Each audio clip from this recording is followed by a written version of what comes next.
देखिए 5 नंबर प्रश्न सवाल में है कि किसी व्यक्ति के पास 4% वाले 98 की दर से 6,680 रुपया का स्टॉक है।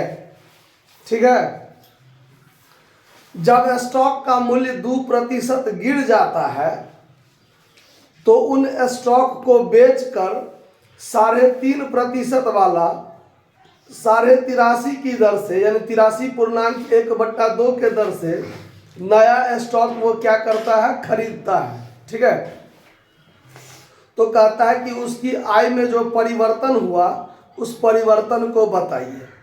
तो देखिए 98 की दर से उसने स्टॉक पहले लिया था। स्टॉक का मूल्य वास्तव में होता है 100 रुपया।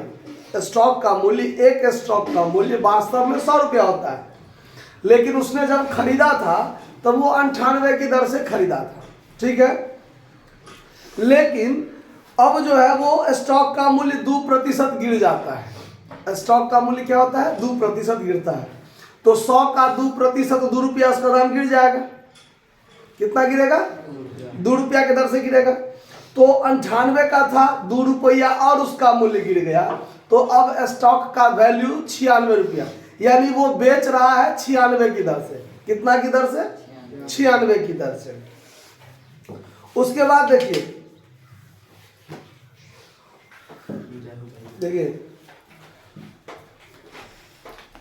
किसी व्यक्ति के पास, एक बार फिर से प्रश्न सुन लीजिए, किसी व्यक्ति के पास 4% वाले 98 की दर से 6,680 रुपया का स्टॉक है। जब स्टॉक का मूल्य 2% गिर जाता है तब उन स्टॉक को वो बेच देता है और बेच करके 83.5 की दर से 3.5% वाला स्टॉक नया में खरीदता है। तो उसके आय में परिवर्तन बताइए। तो यहाँ पर क्लियर देखिए, एक स्टॉक का वैल्यू 100 रुपया होता है, उसने 98 की दर से खरीदा था। जब खरीदा था 98 की दर से खरीदा था, लेकिन जब स्टॉक का वैल्यू 2% गिर गया तो 2% कितना का गिरेगा, 98 का 2% नहीं गिरेगा, गिरेगा 100 का, क्योंकि वैल्यू हमेशा कंपनी की तरफ से जो उसका फेस वैल्यू बनाया जाता है वो 100 का बनाया जाता है। तो 100 का 2% गिरेगा तो 2 रुपया डाउन होगा। तो जब 2 रुपया स्टॉक का वैल्यू डाउन होगा, गिरेगा, तो वो 98 में खरीदा था, अब वो 96 रुपया में क्या होगा, बिकने के कगार पर आएगा। यानी जब वो बेचेगा तो एक स्टॉक का वैल्यू कितना पर करके बेचेगा, 96 की दर से बेचेगा। ठीक है, और फिर खरीदेगा 83.5 के दर से। तो यहां पर देखिए सबसे पहले हम यह देखते हैं कि उसके पास नंबर स्टॉक कितना था। नंबर ऑफ स्टॉक जो पहले से था उसके पास वो 6,680 रुपया का था, 98 रुपया के दर से। कितना के दर से, 98 रुपया के दर से। तो यहां पर नंबर ऑफ स्टॉक ये हो गया। देखिए आप अगर भाग देने लगिएगा, बार बार भाग दीजिएगा तो आपको टाइम ज्यादा लगेगा। ठीक है, तो हमको जो निकालना है हम सीधे उस पर फोकस रखेंगे और इसको ऐसे ही छोड़ देंगे। नंबर ऑफ स्टॉक ये हुआ, ये रुपया नहीं है, ये नंबर ऑफ स्टॉक है, उसके पास इतना स्टॉक था। ठीक है, उसके बाद उसका जो प्रॉफिट था पहले से, उसका प्रॉफिट था 4% वाला, यानी 4 रुपया पर स्टॉक फायदा होगा। तो उसको टोटल प्रॉफिट जो होगा पहले से 6,680 बटा 98 स्टॉक तो था, गुने 4 रुपया, गुने 4, चूंकि एक स्टॉक पर 4 रुपया फायदा मिलता है, तो इतना बटा इतना स्टॉक था, तो पर स्टॉक के हिसाब से 4 के हिसाब से इसमें गुना कर देंगे 4 से। अब इसको गुना कर दीजिए तो कैलकुलेटर निकालिए, लाइए तो कैलकुलेटर। यहाँ पर 6680 गुने 4, इसमें भाग दे दीजिए 98 से, 272.65, यानी 272.65 रुपया इसको पहले से क्या होता था, प्रॉफिट हो रहा था। लेकिन बाद में इसने क्या किया, तो जब स्टॉक का मूल्य 2% गिर गया, ठीक है, जब 2% स्टॉक का वैल्यू गिरा, तो अब देखिए, अब यहां लिखेंगे when down the value of stock at the rate of 2%, then value of stock 96 रुपया रहेगा। 98 का 2% नहीं घटाएंगे, 2% 100 का 2% घटेगा, क्योंकि स्टॉक का वैल्यू कितना होता है 100 रुपया। तो 100 का 2% डाउन होगा तो 2 रुपया फिर घटेगा। अब वो 98 में तो उसका दाम था ही, 98 तो उसने खरीदा था, और 2% फिर डाउन हो गया तो 2 रुपया फिर डाउन हो गया। तो अब स्टॉक का वैल्यू कितना हो गया 96, यानी जब वो बेचेगा स्टॉक को तो वो 96 रुपया में स्टॉक को बेचेगा। कितना बेचेगा 96 में। तो अब उसके पास कितना रुपया का स्टॉक वो बेचा उस पर देखिए, यानी सेल्स प्राइस ऑफ पर स्टॉक 96 रुपया, तो टोटल सेल्स प्राइस कितना होगा, टोटल सेल्स प्राइस कितना, तो उसके पास नंबर ऑफ स्टॉक कितना था 66 80 बट्टा 98। अब इसको पूर्णांक में ले जाइए, चाहे या तो बट्टे में रहने दीजिए, है। तो 66 80 बट्टा 98 गुने 96, इसको गुना कीजिएगा तो आपको क्या निकलेगा, देखिए तो 66 80 गुने 96 बराबर, अब इसमें भाग दीजिए आप 98 से, तो ये निकला 6543, 6543.67 इतना निकला। ठीक है, या दशमलव के बाद ज्यादा नहीं ले जाइए, तो इसी को क्या कर दीजिए, हमरे विचार से 7 कर दीजिए।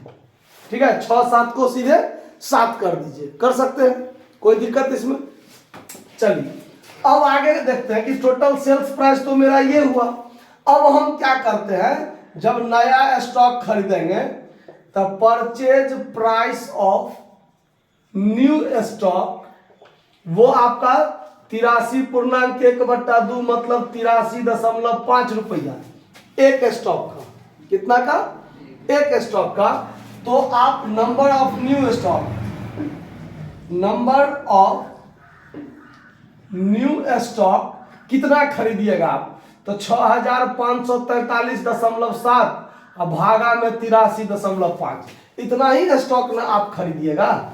आपके पास जो नंबर ऑफ स्टॉक होगा वो कितना, जितना रुपया आपने बेचा था उतना रुपया आपके पास है, और 83.5 रुपया का एक स्टॉक के हिसाब से जब आप खरीदिएगा तो आपके पास नंबर ऑफ स्टॉक तो यही होगा, नंबर ऑफ स्टॉक तो यही होगा।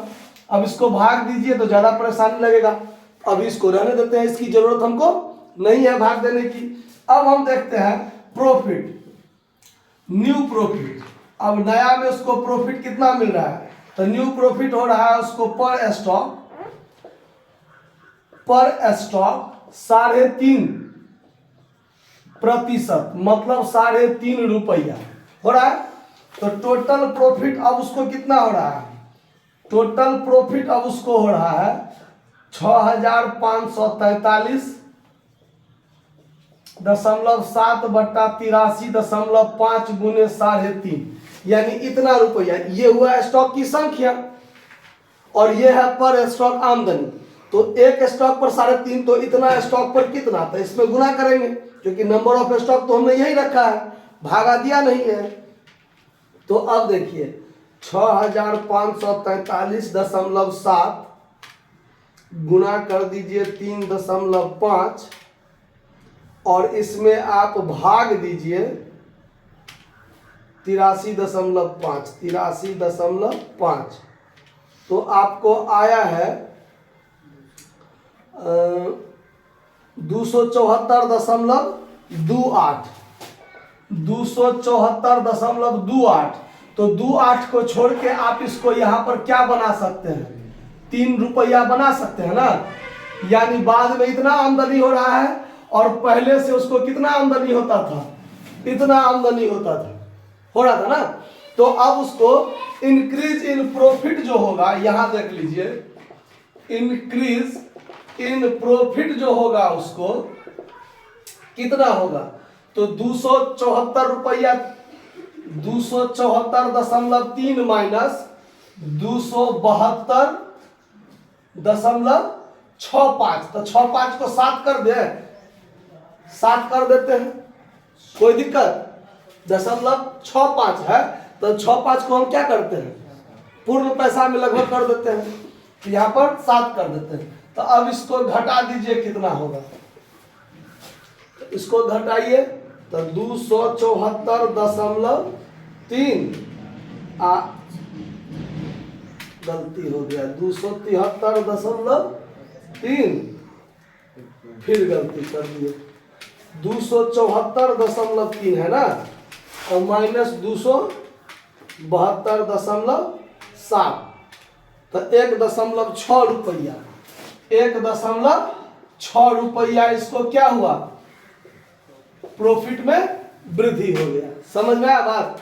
नोट कर लीजिए।